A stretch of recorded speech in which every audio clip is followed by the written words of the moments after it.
పిల్లలు కావాలనే మీ కలను నెరవేర్చుకోండి. మొదటి కన్సల్టేషన్, మొదటి స్కానింగ్ ఉచితం. వివరాల కొరకు హెగ్డే ఫెర్టిలిటీని సంప్రదించండి.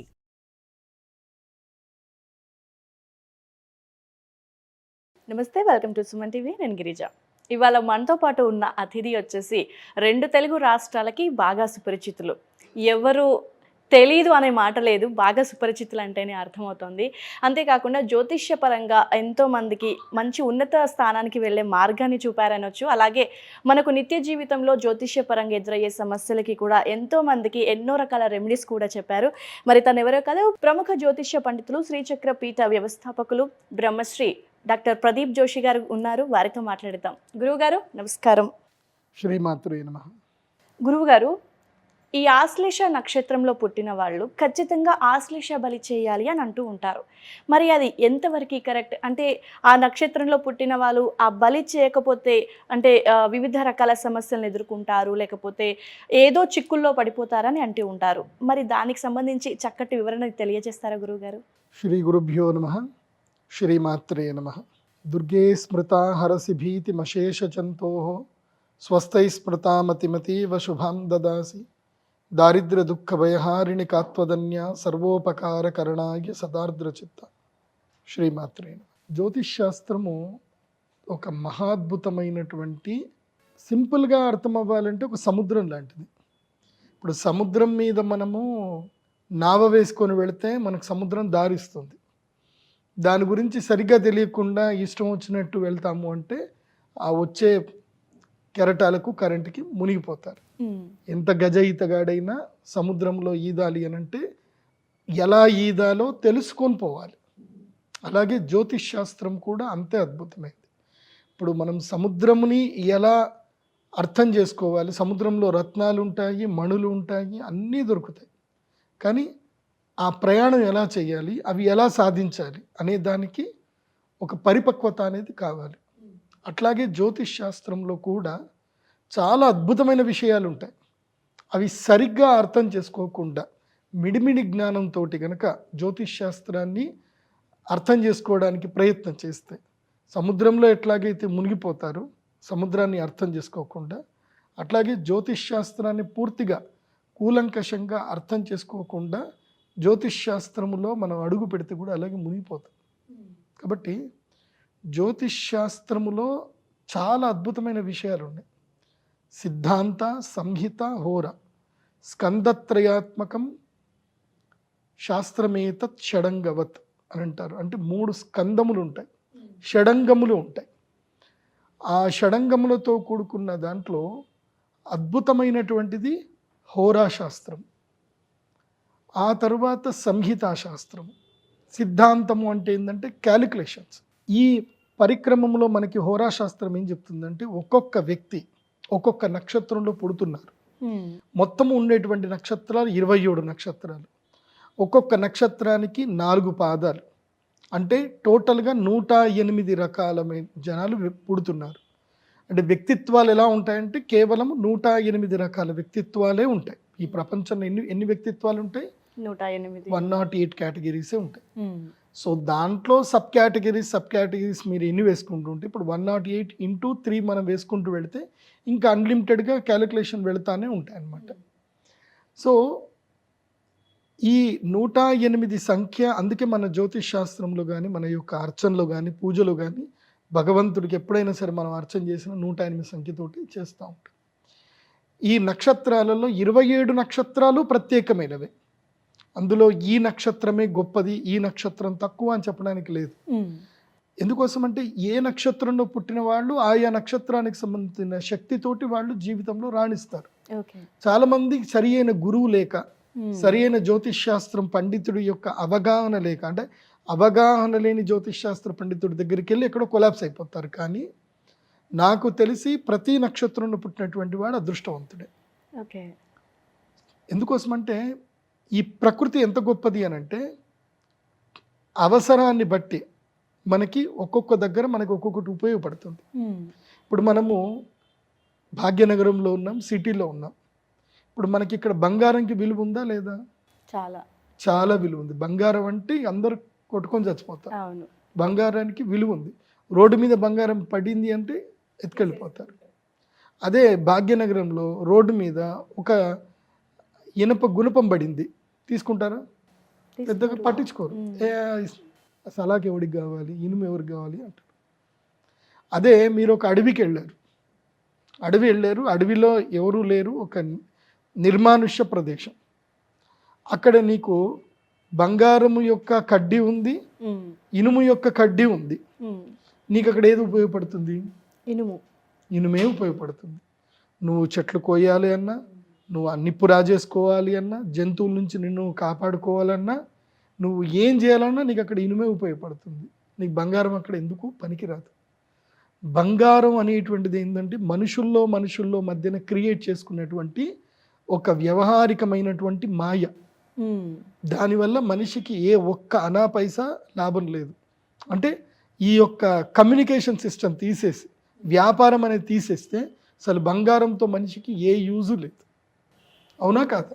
నిజమే గురువుగారు. అదే అడవికి వెళ్ళామనుకో, అడవితో మనకు బంగారంతో ఏం పని?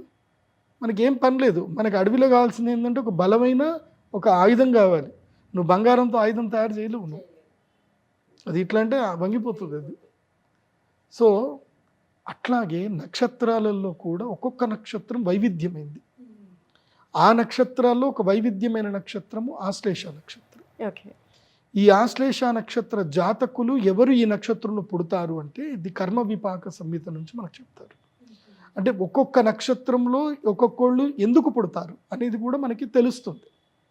దాన్ని బట్టే వాళ్ళ యొక్క గుణగణాలు, లక్షణాలు, వాళ్ళకి ఎలాంటి సమస్యలు వస్తాయి, వాళ్ళ జీవితంలో వాళ్ళ కర్మ ఎలా వెళ్తుంది, ఇవన్నీ విషయాలు మనకి కర్మ విపాకం చెప్తుంది. ప్రశ్న మార్గం అనేటువంటి ఒక గ్రంథం ఉంటుంది. మీరు ఎందుకోసం అంటే ప్రదీప్ జోషి ఏది చెప్పినా విత్ రిఫరెన్స్ చెప్తాడు, గుర్తుపెట్టుకోండి. ఏదో నోటికి వచ్చింది చెప్పడం ఉండదు. నేను చెప్పే ప్రతి టాపిక్ మీరు రీసెర్చ్గా మీరు రాసుకోవచ్చు. ప్రతి జ్యోతిష్ శాస్త్ర భవిష్యత్తు తరాలకి, ఎందుకోసం అంటే ప్రదీప్ జోషి ఉంటాడో లేడో కానీ సుమన్ టీవీ ఎప్పటికి ఉంటుంది, ఈ ఛానల్ ఎప్పటికి ఉంటుంది, ఈ వీడియో ఎప్పటికీ ఉంటుంది.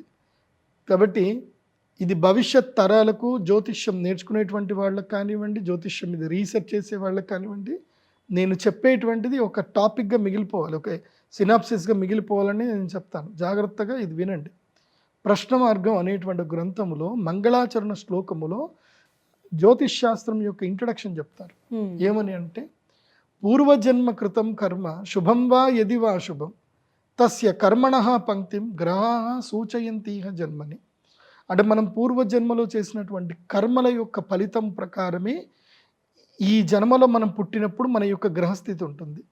ఆ గ్రహస్థితి పుట్టినప్పుడు ఉన్నటువంటి గ్రహస్థితిని కనుక చూసుకున్నట్లయితే మనం ఎవరో, మన క్యారెక్టర్ ఏంటి, మన ఆలోచన విధానం ఏంటి, మనం ఏ స్ట్రీమ్లో వెళ్తే మనం బాగుపడతాం, మన యొక్క పూర్వజన్మ వాసనలు ఏంటి, మనలో ఆల్రెడీ న్యాచురల్గా ఉన్నటువంటి ఇన్హెరిడిటీ టాలెంట్ ఏంటి, సో దాన్ని మనం ఎలా ఇంప్రూవ్ చేసుకోవాలి, ఇవన్నీ కూడా మనకి జాతకం చెప్తుంది.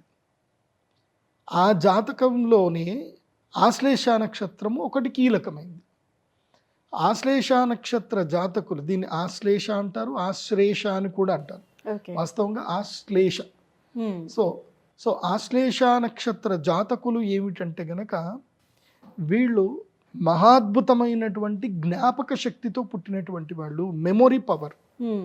అన్ని నక్షత్రాల్లో ఎక్కువ మెమొరీ పవర్ ఎవరికి ఉంటుంది అంటే ఆశ్లేష నక్షత్రం వాళ్ళకు ఉంటుంది. సో ఈ మెమొరీ అనేటువంటిది ఏంది అని అంటే అగ్ని లాంటిది, నిప్పు ఉంది. ఇప్పుడు నిప్పు రవ్వని ఒక, మీకు తెలుసు కదా నిప్పు రవ్వ అంటే మా తెలంగాణలో ఏమంటారంటే నిప్పు కణిక సంథింగ్ అంటారు. ఈ బొగ్గు ఉంటుంది ఎర్రటిది, దాన్ని మీరు జేబులో పెట్టుకొని తిరుగుతారా? తిరగలేరు. అది మీకు ఎక్కడ అవసరమో అక్కడనే వాడాలి, ఎంత అవసరమో అంతే వాడాలి. ప్రతి టైంలో జేబులో పెట్టుకొని పర్సులో పెట్టుకొని మనం వెళ్ళాం కదా, నిప్పు కణికని పెడితే ఏమవుతుంది? కాలిపోతుంది, మనల్ని కూడా కాలుస్తాం. ఆశ్లేష నక్షత్రం వాళ్ళకి బెనిఫిట్ లాభము అదే, నష్టము అదే. రెండు విధాలుగా ఈ మెమొరీ అనేటువంటిది వీళ్ళకి బెనిఫిట్ చేస్తుంది, లాసు చేస్తుంది. సో దీన్ని విచక్షణ నేర్చుకోవాలి మొదలు ఆశ్లేషం. ఇప్పుడు చాలామంది మీరు అన్నట్టుగా ఆశ్లేష బలి అంటారు. ప్రదీప్ జోషి చెప్పేది ఏంటంటే ఆశ్లేష బలి చేసుకోండి, కాకపోతే మీ నక్షత్రం యొక్క లక్షణం తెలుసుకొని మీరు ఎలా మారాలో మొదలు తెలుసుకోండి. మీ విధానాన్ని, మీ నక్షత్రం యొక్క గుణాన్ని, మీ యొక్క ప్రకృతిని, అంటే న్యాచురాలిటీ ఏంటి. ఇప్పుడు మల్లెపూ వాసన మల్లెపూవే, గులాబీ పువ్వు వాసన గులాబీ పువ్వే. దేని సో దానికే ఉంటుంది. మల్లెపూని గులాబీ పువ్వుగా మనం మార్చొద్దు, అది అప్రాకృతికం. ప్రకృతి ఏమిటంటే ఆశ్లేష నక్షత్ర జాతకులకు జ్ఞాపక శక్తి ఎక్కువ ఉంటుంది. ఏదైతే ఎక్కువగా జ్ఞాపకం ఉంటుందో అది మనకి బెనిఫిట్ ఇస్తుంది, లాస్ ఇస్తుంది. అనవసరమైనవి గుర్తుపెట్టుకున్నాం అనుకోండి, లాసే కదా. ఎందుకోసం అంటే మెమొరీ ఇంత క్యారీ చేసుకుంటూ వెళ్తావు, దాంతో ఏమవుతుంది, ఇప్పుడు ఆశ్లేష వాళ్ళ నక్షత్రం కిందంటే చిన్నప్పుడు జరిగిన సంఘటనలు కూడా గుర్తుపెట్టుకుంటారు. ఇప్పుడు చిన్నప్పుడు ఏదో బై మిస్టేక్ కొన్ని సంఘటనలు జరుగుతాయి, నీ ప్రమేయం లేకుండానే ఎవరు తప్పు వలన జరుగుతుంది. నువ్వు అది జరిగినందుకు దాని గురించే రిగ్రెట్ ఫీల్ అవుతూ నువ్వు 30 ఏళ్ళు వచ్చినా 8 ఏళ్ళకి జరిగింది గుర్తుపెట్టుకున్నావు అనుకో, యూజ్లెస్. గతం గతః, గతాన్ని ఎప్పుడు మర్చిపోవాలి, భవిష్యత్తును మనం తీర్చిదిద్దుకోవాలి. ఇది మనిషి యొక్క సహజ లక్షణం. కానీ ఆ సహజ లక్షణాన్ని ఆశ్లేష నక్షత్రం వాళ్ళు వదిలేసుకుంటారు. ఆశ్లేష నక్షత్ర జాతకులు తప్పకుండా మంచి జ్ఞానం ఉన్నటువంటి జ్యోతిష్ శాస్త్ర పండితుల్ని కలవాలి, ఒక అరగంట కూర్చోవాలి, కౌన్సిలింగ్ తీసుకోవాలి. నేను ఎలా ఉండాలి, ఎలా ఉండకూడదు, నేను ఎక్కడ సీరియస్ తీసుకోవాలి, ఎక్కడ సీరియస్ తీసుకోకూడదు. సో ఇవన్నీ కౌన్సిలింగ్ తీసుకోవాలి. ఓకే.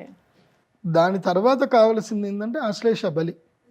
ఈ ఆశ్లేష బలి ఎందుకోసము అని అంటే, ఈ ఆశ్లేష నక్షత్రంలో పుట్టుకకి కారణం ఏంటి, పూర్వజన్మ కారణం ఏంటంటే, ఎవరైతే సర్పములను చంపుతారు, పాములను చంపుతారు, ఎవరైతే నిత్య గర్భస్రావాలు అనవసరంగా చేసుకుంటారు, అంటే అత్యాశకు పోయి గర్భస్రావాలు చేసుకోవడం. సో ఇక అది నేను అంత కేటగిరైజ్ చెప్పలేను, బాగుండదు. ఎందుకోసం అంటే కామం కొద్దికి జాయిన్ అవ్వడము, ఆ తర్వాత కోరికల కోసం అని చెప్పేసి అనుకోవడము, తర్వాత భగవంతుడు సంతానం ఇస్తే అది వద్దు అనుకొని వదులుకోవడం, అది కూడా దోషమే, సర్పదోషం. సో ఇలా అతి కామముతో చేసిన తప్పులకు ఏవైతే ఉంటుందో, ముఖ్యంగా గర్భవిచ్ఛిన్నం చేయడం, లేదా వేరే వాళ్ళ మీద ఈర్ష్యతోటో కోపంతోటో వాళ్ళకి గర్భస్రావం అయ్యేటట్టుగా మందులు పెట్టడం, ఓకే, అంటే దుర్మార్గపు పనులు చేయడం. తర్వాత శిశు హత్య, చిన్న పిల్లల్ని చంపడం, స్త్రీ హత్య, స్త్రీలను చంపడం లేదా చంపడానికి గల కారణం అవ్వడము. అదేవిధంగా ముఖ్యంగా సర్పజాతి, అది కాకుండా ఈ అప్పుడే పిల్ల బయటకు వస్తున్నప్పుడు ఆ కోడి గుడ్లని, ముఖ్యంగా అది కోడి గుడ్లని చెప్తారు, కాకపోతే నేను చెప్పేది ఏంటంటే ఏదైనా హింసనే. సో గుడ్లు పగలగొట్టడము, ఇలాంటివి ఏవైనా చేయడం. గుడ్డు పగలగొట్టడం కూడా దోషంగానే అంటారా గురుగారు? కాలం మారుతుంది, కాలం మారుతున్న కొద్దికి కొన్ని మనము చెప్పినా తప్పు అవుతాయి, చేసేటోళ్ళు చేస్తారు. గుడ్డును వెజ్ అనేటోళ్ళు కూడా ఉన్నారు, దానికి నేనేం చెప్పాలి. సో అది అది ఒక కైండ్ ఆఫ్ వెళ్తా ఉంది. కాకపోతే శాస్త్రం ఏం చెప్తుందో అది చెప్తున్నాను నేను, అంతే. సో ఇది అనే కాదు, ఒకటి తల్లికి దుఃఖం కలగకూడదు. ఇప్పుడు నువ్వు గుడ్డు పగలగొట్టావు, అది తల్లికి తెలియదు. ఇప్పుడు అన్ని బాయిలర్ కోడ్లు తయారయ్యాయి, అవి గుడ్లు పెడతా ఉన్నాయి, వాటికి గుడ్డు వచ్చింది కూడా సంగతి కూడా తెలియదు. వాటికి ఆ లవ్ ఎఫెక్షన్ దాని మీద ఉండనే ఉండదు. సో నాకు తెలిసి దానికి పెద్దగా రీజన్ అయితే ఉండదు. బట్ అక్కడ ఆక్రోషం అనేది ఉండాలి. ఇప్పుడు ఒక పక్షి తన ప్రేమగా గుడ్లు పొదిగింది, ఆ పక్షి కంటెదురుగాని గుడ్లు నువ్వు తీస్తున్నావు, ఆ పక్షి ఆక్రోశిస్తుంది ఏం చేయలేక, అది దోషం. ఆక్రోషణ ఉండకూడదు, నువ్వు చేసే పనిలో ఆక్రోషణ ఉండకూడదు. ఇప్పుడు ఒక కుక్క పిల్లని పెట్టింది, ఆ పిల్లని పెట్టగానే ఆ మాధుర్యం, తల్లి యొక్క మాధుర్యాన్ని, పాలని తీసుకోక ముందే తల్లిని బిడ్డను వేరు చేస్తావు, ఆ తల్లి క్రోధిస్తుంది. తల్లి బిడ్డని వేరు చేయడము, అది ఆక్రోషం అనేది ఉండకూడదు. సింపుల్. పాపం అంటే ఏమిటంటే ఇతరులకి మన వల్ల పెయిన్ జరగడమే పాపం. సో అవన్నీ మనకి బ్రహ్మాండ పురాణం గనక చూస్తే, అగ్ని పురాణం గనక చూస్తే రాముడు చెప్తాడు, అగ్ని పురాణంలో ఎన్ని రకాల పాపాలు ఉంటాయని చెప్తాడు రాముడు. అది మీరు చూస్తే మీకు అర్థమవుతుంది. భయంకరమైన పాపాలు మనిషి చేస్తాడు. సో ప్రతిదానికి కర్మ అనుభవించాల్సిందే. మనకు తెలుసో తెలియకో మనం కర్మలు చేస్తాము, కర్మ ఫలాలు అనుభవిస్తూనే ఉంటాం, అవి జరుగుతూనే ఉంటాయి. సో ఈ ఆశ్లేష నక్షత్రం వాళ్ళకి ఈ కేటగిరీలో ఎవరైతే పూర్వజన్మలో తెలుసో తెలియకో, అత్యాశ కొద్దికో, వేరే వాళ్ళు ప్రేరేపించో, డబ్బు గురించో, దేని గురించో, ఉద్యోగ ధర్మంలోనూ ఈ తప్పులు కనుక చేస్తే వాళ్ళు ఆశ్లేష నక్షత్రంలో పుడతారు. అయితే వీళ్ళకి దేవుడు ఒక శక్తిని ఇస్తాడు, ఈ యొక్క కర్మ ఫలితాన్ని ఓవర్కమ్ చేయడానికి కూడా శక్తి ఇస్తాడు, జ్ఞాపక శక్తి ఇస్తాడు. ఆర్గ్యుమెంట్ కెపాసిటీ ఇస్తాడు. నువ్వు ఎవరితోటిన ఆర్గ్యుమెంట్ చేసి నువ్వు గెలవగలుగుతావు. కెపాసిటీ ఇస్తాడు, మంచి విద్యా జ్ఞానం ఇస్తాడు, కౌశల్యత ఇస్తాడు. దానితో పాటు దుఃఖం ఇస్తాడు. ఏ దుఃఖం అంటే సంతానం లేకపోవడం, లేదా వైవాహిక జీవితం బాగా లేకపోవడం, లేదా స్కిన్ ఎలర్జీస్, ఇలా ఇబ్బంది పెడతాడు. తర్వాత విద్య ఉంటుంది, మంచి ఉద్యోగం చేస్తారు, చాలా ఆర్గ్యుమెంట్ చేస్తారు, అన్నీ చేస్తారు, కానీ డబ్బు రాదు. సో ఆ వచ్చిన డబ్బు కూడా నిలబడదు, వెళ్ళిపోతూ ఉంటుంది ఎక్కడికో. ఈ రోగాలు మనిషికుంటే ఎటుపోతాయి అటే పోతాయి కదా. సో దుఃఖం వైపు డబ్బులు ఎక్కువ దుఃఖాన్ని ఖర్చు అయిపోతూ ఉంటాయి. అది ఆశ్లేష నక్షత్రం యొక్క వైశిష్ట్యత. ఓకే గురుగారు, అయితే మరి ఈ బలి అనేది, ఆశ్లేష బలి అనేది ఏ విధంగా చేయాలంటారు గురుగారు? అందుకే ప్రతి ఒక్క మనిషి ఆశ్లేష బలి చేసుకోవాలి, కానీ ఇది ఎమోషనల్ బ్లాక్మెయిల్ కాదు. ఒకటి గుర్తుపెట్టండి. చాలామంది ఏంటంటే కొంతమంది అనుకుంటారు ఇదేదో చెప్తున్నాడు రా, ఆఖరికి మేము ఆశ్లేష బలి చేయించుకోవాలి, దానికే ఈయన టార్గెట్ ఉన్నట్టుంది అనుకుంటారు. It's not emotional blackmail. ఇది యూనివర్సల్ రూల్. ఇది ఒక మనిషి ఒక నక్షత్రంలో పుడితే ఒక విధమైనటువంటి పరిహార శాంతి చేసుకుంటే అతను మానవ జీవితంలో మనుగడను సాధించగలుగుతాడు. ఇది ఒక గ్రంథంలో చెప్తారు. అది బృహత్ పరాశర హోరాశాస్త్రంలోను, ప్రశ్న మార్గం అనే గ్రంథంలోనూ చెప్తారు. తర్వాత పూర్వ మీమాంస అనేటువంటి ఒక గ్రంథం ఉంటుంది, ఆ గ్రంథంలోనూ ఈ విషయాలు చెప్తారు. అందుకే ఆశ్లేష నక్షత్రం, ఇప్పుడు నేను మీకు చెప్పాను కదా, మీరు హడావిడి పడొద్దు, భయపడొద్దు. మీరు ధర్మబద్ధంగా ఉండి మీరు సర్పదోషానికి శాంతి నివారణ చేసుకుంటే ఆశ్లేష బలి మీకు మేలు చేస్తుంది. సో ఈ ఆశ్లేష బలి ఎప్పుడైనా చేసుకోవచ్చు, ప్రధానంగా ఆశ్లేష నక్షత్రంలోనే చేసుకుంటే మంచిది. ఆశ్లేష నక్షత్రంలో ఇది చేసుకోవాలి. దీని పూజా విధానం ఎలా ఉంటుందనంటే, ఆశ్లేష నక్షత్ర జాతకులు తమ నక్షత్రంలో పుట్టిన జాతకం ఒకటి వాళ్ళ దగ్గర పెట్టుకోవాలి. తర్వాత మండపం అనేది ఒకటి ఉంటుంది. ఇది వీళ్ళు ఎన్ని జన్మల నుంచి ఎన్ని కర్మలు చేశారో అవన్నీ కూడా పోగొట్టుకోవడానికి సంబంధించిన ఒక మండలం ఉంటుంది. ఆ మండలములో అన్నము పసుపు కలిపినటువంటి పిండాలన్నీ కూడా పెట్టవలసి ఉంటుంది. సర్పమండలం వేసుకోవాలి, పిండాలు పెట్టాలి, ఒక యజ్ఞకుండం ఉంటుంది, ఆ యజ్ఞకుండంలో యాగం చేయాలి. ఈ మళ్ళీ ద్వాదశ సర్ప పూజ ఉంటుంది. ఆ ద్వాదశ సర్ప పూజ తర్వాత సర్పమండల పూజ, బలి నివేదన చేయడము, ఆ తర్వాత యజ్ఞము చేయడము. దాని తర్వాత చాలా ఇంపార్టెంట్ ఏంటంటే అరిష్ట నివారణ యంత్రాన్ని స్వీకరించాలి. సో ఈ అనిష్టాలు ఏవైతే ఉన్నాయో, ఈ కాలసర్పదోషం ఏదైతే ఉందో, ఇది మొత్తం దూరం అవ్వడానికి సంబంధించిన యంత్రం స్వీకరించాలి. అప్పటి వరకు చేసినంత మంత్రం, పంతులు గారు ఎవరైతే విధి విధానం చేసినటువంటి తాంత్రికుడు ఎవరైతే ఉంటాడో ఆయన మంత్ర ఉచ్చారణ చేస్తాడు. ఆయన ఏం చేస్తాడు అంటే మంత్రమును యంత్రంలో నిక్షిప్తం చేస్తాడు. ఓకే. ఆ చేసే పూజ అంతా కూడా తంత్ర విధానం, బలులు పెట్టడము, యజ్ఞం హవిస్సు వేయడము, ముద్రలు వేయడము, సర్పముద్ర చేయడము, ఇవన్నీ కూడా ఏంటంటే తంత్రం. సో మంత్రము తంత్రము ఇవి రెండిటి యొక్క శక్తి నిక్షిప్తం చేయడము యంత్రం. ఆ యంత్రమును ప్రసాదంగా స్వీకరించాలి ఆశ్లేష బలి తర్వాత. యంత్ర ప్రసాదం లేకుండా ఆశ్లేష బలి చేస్తే ఆ పూజ యొక్క ప్రభావం కేవలం మీకు ఒక పక్షం మాత్రమే ఉంటుంది. పక్షం అంటే ఏంటి? ఒక 15 రోజులు మాత్రమే ఉంటుంది. ఆ తర్వాత మళ్ళీ దాని యొక్క ప్రభావం వెళ్ళిపోతుంది. మళ్ళీ ఆశ్లేష బలి చేస్తా కూర్చుంటామా అంటే చేయలేం. ఆ శక్తిని మనము యంత్రంలో నిక్షిప్తం చేసుకొని ఆ యంత్రము మనము మన ఇంట్లో పెట్టుకొని ప్రతి పౌర్ణమి చంద్రుడి వెన్నెల పడుతున్నప్పుడు ఆ యంత్రమును చంద్రుడి వెన్నెల్లో చూపిస్తూ ఒక 15 నిమిషాలు ధ్యానం చేసుకోవాలి. అలా ధ్యానం చేసుకుంటూ ఆ యంత్రమును చక్కగా ఫ్రేమ్ చేసుకొని నిత్య దీపారాధన, ప్రతిరోజు ఆ యంత్రంలోకి దండం పెట్టుకోవడము, ఇలా చేసుకోవడం వల్ల ఏంటంటే ఆ యంత్రము ఎవరి ఇంట్లో ఉందో వాళ్ళకు ఒక ఐడెంటిటీ అనమాట. ఏమిటి? అథర్వణ వేదంలో సూచించిన విధంగా వీళ్ళు ఆశ్లేష బలికి పరిహారం చేశారు కాబట్టి సర్పదోషములు కానీ ఆశ్లేష నక్షత్రానికి సంబంధించిన దోషములు ఏవి కూడా ఇతనికి రాకూడదు, ఏవి కూడా ఇతను రావద్దు. ఎందుకోసం అంటే ఇతని దగ్గర యంత్రం ఉంది. ఆ యంత్రం ఏంటంటే ఒక ఐడెంటిటీ అనమాట.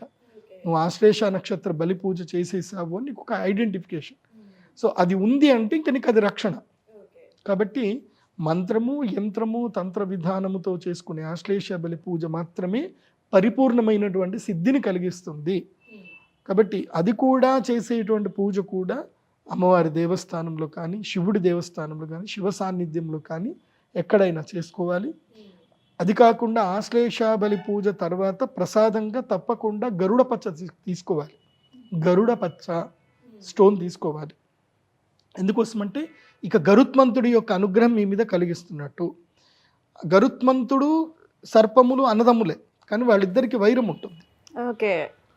కాబట్టి గరుత్మంతుడు రక్షణకి రావాలి, ఇంకా శరీరం మీదకి రక్షణకు రావాలి. వస్తే ఈ యొక్క సర్ప నక్షత్రమైనటువంటి ఆశ్లేష నక్షత్ర దోషాలు ఇతనికి అంటవు ఇంకా. సో గరుత్మంతుడు రక్షణకు రావాలి. సో అందుకే గరుడ పచ్చను ధరించాలి, లేదంటే కనీసం పచ్చల మాల, క్వాడ్స్ మాల అయినా సరే ధరించాలి. అందుకోసం అంటే పచ్చలు కొంచెం కాస్ట్ ఎక్కువ ఉంటాయి, 40,000-50 వేలకు పైనే ఉంటాయి కాస్ట్. సో అవి ఒకవేళ కొనుక్కోలేకపోయినా కనీసం గ్రీన్ కలర్ క్వాడ్స్ మాల అయినా సరే ధరించాలి. నిత్యము గరుడ ద్వాదశ స్తోత్రమును చదవాలి. ఇది ఆశ్లేష బలి పూజా విధానము, ఆశ్లేష బలి యొక్క నక్షత్ర వైశిష్ట్యము, పరిహారం. అంటే గురుగారు ఒక్కసారి చేయించుకుంటే సరిపోతుందా ఇది? ఒకసారి చేసుకుంటే సరిపోతుంది. ఒక 5 years తర్వాత మళ్ళీ ఆ యంత్ర శుద్ధి చేసుకొని మళ్ళీ ఒకసారి కూడా చేసుకోవచ్చు. మీరు ఆర్థికంగా బలంగా ఉంటే ఎవ్రీ 5 years ఒకసారి చేసుకుంటే మంచిది. ఓకే. అయితే గురుగారు ఈ ఆశ్లేష బలి అనేది మగవాళ్ళకు ఒక రకంగా, ఆడవాళ్ళకు ఒక రకంగా ఏమైనా ఉంటుందా? అందరికీ ఒకటే రకంగా ఉంటుందా? లేదు, అందరికీ ఒకే రకంగా ఉంటుంది. ఈ ఆశ్లేష బలి మా శ్రీచక్ర పీఠంలో మేము ప్రత్యేకంగా చేయిస్తాం. ఓకే. కాబట్టి ఎక్కడ పడితే అక్కడ మీరు చేయించుకోకండి. మీరు ఎక్కడికి వెళ్ళినా ఇప్పుడు నేను చెప్పిన విధానంగా వాళ్ళు కంప్లీట్గా ఆశ్లేష నక్షత్రం గురించి చెప్పగలగాలి. అండ్ ఆ యంత్రం ఉండాలి. యంత్రం లేకుండా మీరు చేసుకుంటే వేస్ట్. అరటి పండ్లు చేతులు పెడతారు, వేస్ట్. గురుగారు ఈ ఆశ్లేష బలి అనేది ఎప్పుడు చేయాలంటారు గురువుగారు? ఈ ఆశ్లేష నక్షత్రంలో ఉన్నప్పుడే చేసుకోవాలి. నక్షత్రంలో చేస్తే మంచి పరిహారం దొరుకుతుంది, అంటే 100% సొల్యూషన్ ఉంటుంది. ఇది ఆశ్లేష నక్షత్రము ఉదయ వ్యాప్తంలో ఉన్నప్పుడు, అంటే ఉదయం 6 గంటల నుంచి 2 గంటల లోపల ఎప్పుడైనా ఆశ్లేష నక్షత్రం ఉండాలి. ఆ టైంలోనే చేసుకుంటే, ఉదయ వ్యాప్తం ఉన్నప్పుడు ఆశ్లేష బలి చేయించుకుంటే మంచిది. అంటే గురుగారు మనకు నక్షత్రాలు కంటిన్యూగా వస్తూ ఉంటాయి కదా, సో అప్పుడు అంటే ప్రత్యేకించి ఈ రోజు అనేది ఏమైనా ఉంటుందా? ఆశ్లేష నక్షత్రం అంటే మనకు కొన్ని పర్వదినాలు అంటూ ఉంటారు కదా, సో అలాంటప్పుడు ఏమైనా చేయొచ్చు అంటారా మరి? షష్ఠి తిథి ఆశ్లేష నక్షత్రం కలిసి వస్తే బాగుంటుంది. షష్ఠి ఆశ్లేష రెండు కలిసి రావాలి, అది కలిసి వస్తే బాగుంటుంది. మీరు క్యాలెండర్లో చూసుకోవాలి. ఆశ్లేష నక్షత్రము షష్ఠి కాంబినేషన్లో ఎప్పుడన్నా వస్తే అది చాలా మంచిది. ఎందుకోసం అంటే షష్ఠి తిథి సుబ్రహ్మణ్య స్వామికి చాలా ఇష్టమైన తిథి. అదే రోజు ఆశ్లేష నక్షత్రం వస్తే సుబ్రహ్మణ్య షష్ఠి రోజు ఆశ్లేష బలి పూజలు చేసుకుంటే మంచిది. గురుగారు మరి ఈ ఆశ్లేష బలి అనేది ఎక్కడ చేస్తారు గురుగారు? ఇది మా అమ్మవారి యొక్క పీఠములో, శ్రీచక్ర పీఠములో ప్రత్యేకంగా అర్చకులు ఉంటారు, దీనికి సంబంధించిన తాంత్రికులు ఉంటారు, పూజా విధానం ఉంటుంది. అక్కడనే మా అమ్మవారి దేవస్థానంలోనే చేస్తాం. ఈ పూజ ఎవరైతే చేయాలనుకుంటున్నారో వాళ్ళు ఏమీ తీసుకురావాల్సిన అవసరం లేదు. 2 జతల బట్టలు తెచ్చుకుంటే చాలు.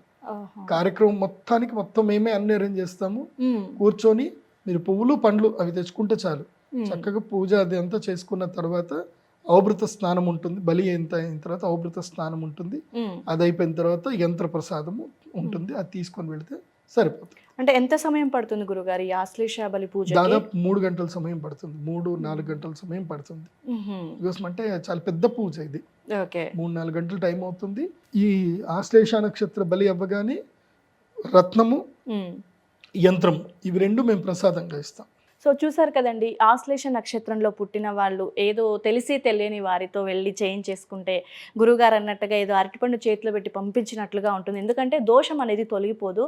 సో దీనికి సంబంధించి ఎవరైనా ఈ ఆశ్లేష బలి చేయించాలనుకున్నా, లేదు ఇంకా ఇతర వేరే విషయాలు ఏమైనా తెలుసుకోవాలి, ఫర్ మోర్ డీటెయిల్స్ అనుకున్న వాళ్ళు pradeepjoshi.com వెబ్సైట్ని విజిట్ చేసి కన్సల్ట్ అవ్వచ్చు.